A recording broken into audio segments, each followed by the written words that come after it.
Hello there, welcome to this new video. Aujourd'hui, on va parler de l'accent américain.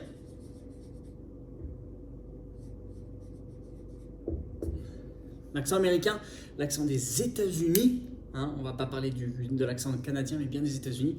Et je vais te donner 4 choses pour que tu puisses comprendre en moins de 5 minutes cet accent américain. Peut-être que tu apprécies particulièrement ou alors que tu détestes ces tablettes noires. En tout cas, j'espère que ça va vraiment t'aider dans ce que je vais te dire. Mais avant ça, like, comment, subscribe, aime cette vidéo, commente et abonne-toi à cette chaîne YouTube qui a 4 ans.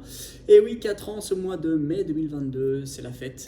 Je t'invite tout de suite à aller t'inscrire dans cette chaîne de YouTube, mettre la cloche pour pouvoir être dans la boucle de toutes les nouvelles vidéos. Donc je fais du forcing, mais il faut vraiment le faire parce qu'il y a quand même 60% des gens qui regardent cette chaîne YouTube qui ne sont pas abonnés, donc il faut le faire maintenant. Et quant à moi, je vais démarrer cette thématique. Premièrement, et oui, il y a plusieurs accents américains. Souvent, on pense que l'accent américain est unifié, l'accent britannique ou anglais est unifié. Il faut savoir que c'est beaucoup plus compliqué dans les faits. Si un pays comme la France, d'environ 1000 km du nord au sud, 1000 km de l'est à l'ouest, avec 70 millions d'habitants, on a l'accent du nord, l'accent marseillais, l'accent paris, l'accent alsacien, breton, tu vois tout ça. Imagine si on prenait les États-Unis, où tu as des milliers et des milliers de kilomètres pour aller du nord au sud, de l'est à l'ouest, avec un peu plus de 300 millions d'habitants. Donc il y a plusieurs accents américains, donc il faut faire attention de quoi on parle. Nous, on va voir les spécificités qui correspondent à tous les accents. Okay, que tu aies un accent du sud, que tu aies un accent plutôt du Texas, un accent de la New England, c'est-à-dire plutôt vers New York, vers Boston, que tu aies un accent de l'ouest, que tu aies un accent du nord, peu importe, on va voir des spécificités à tous les accents. Mais il faut absolument que tu réalises qu'il y a plusieurs accents en langue anglaise américaine.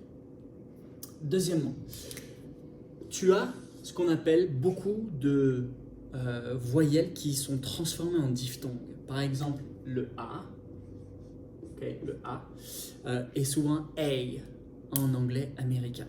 Alors, une diphtongue, c'est quoi? C'est quand tu as deux sons dans la même voyelle. Donc, au lieu de dire A, tu vas dire A. Donc, ça fait le son A, le son I. Exemple, a cat, c'est très british. A cat. En américain, tu auras très souvent it's a cat, Kate. Danny, Danny, Danny. Tu vois, en anglais traditionnel british, c'est Danny. En anglais américain, c'est Danny. Uncle Danny. Hey. Tu entends le hey? Donc, il faut faire attention à ce que tu ne sois pas perturbé quand tu dis mais hey, alors que ça aurait dû être A, c'est normal. Un phénomène de diphtongue pas mal dans l'accent américain. Ça, faut le réaliser.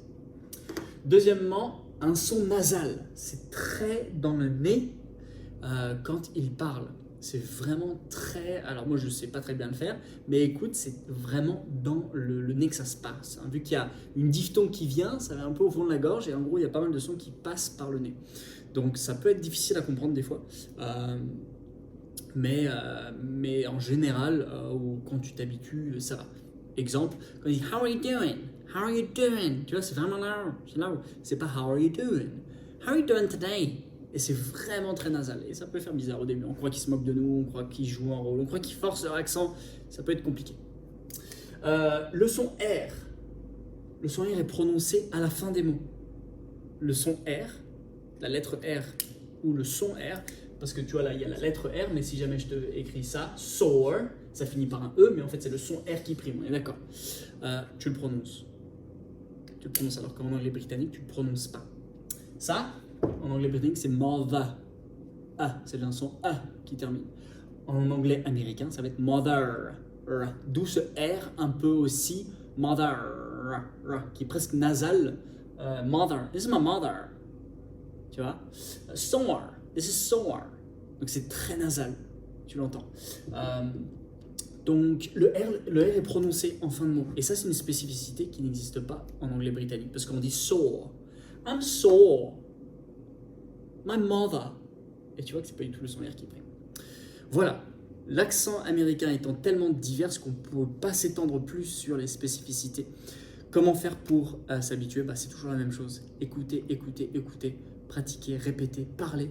et surtout, prendre des notes pour qu'on puisse réutiliser, que tu puisses réutiliser quand tu es perdu. Allez, moi je te laisse, je te souhaite une très bonne fin de journée et bien sûr, à la semaine prochaine pour une nouvelle vidéo. Speak to you soon. Bye bye.